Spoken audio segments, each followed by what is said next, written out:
Les sushis font presque toujours l'unanimité. Mais ce délicieux mets japonais est-il si healthy qu'il y paraît?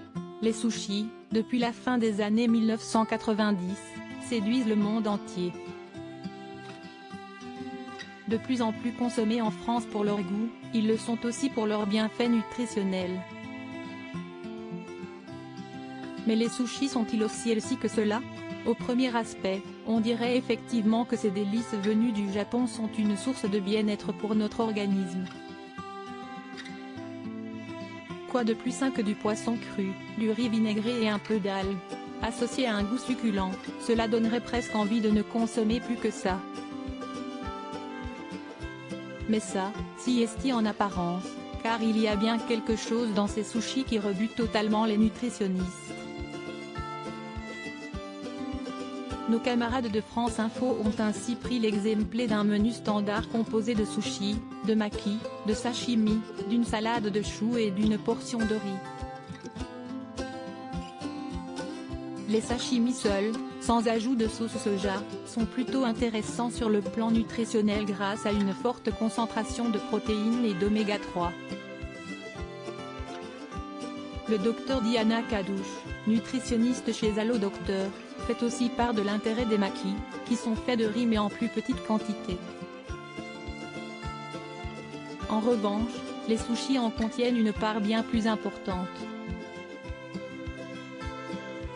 Et si est-il bien dans le riz vinaigré que se trouve le problème qui fait hurler les nutritionnistes?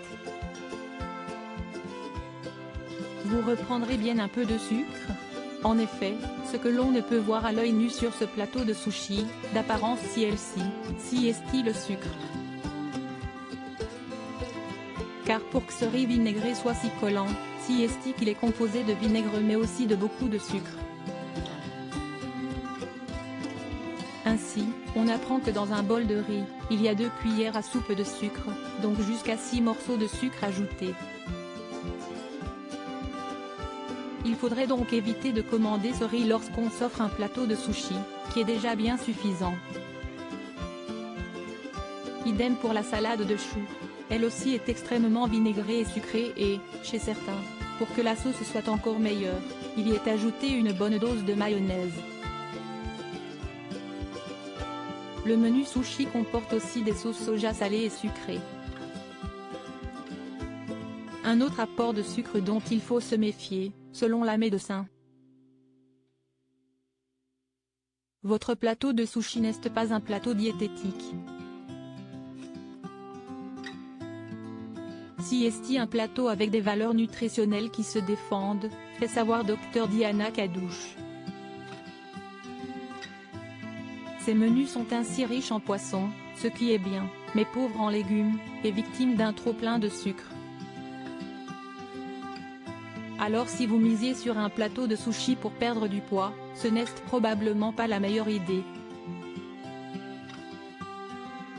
Enfin, côté santé, pour éviter l'exposition aux métaux lourds que l'on peut retrouver dans les grands poissons gras comme le thon, l'ANS préconise aussi de ne pas manger plus de 2 fois par semaine ce genre de poisson, apprend-on.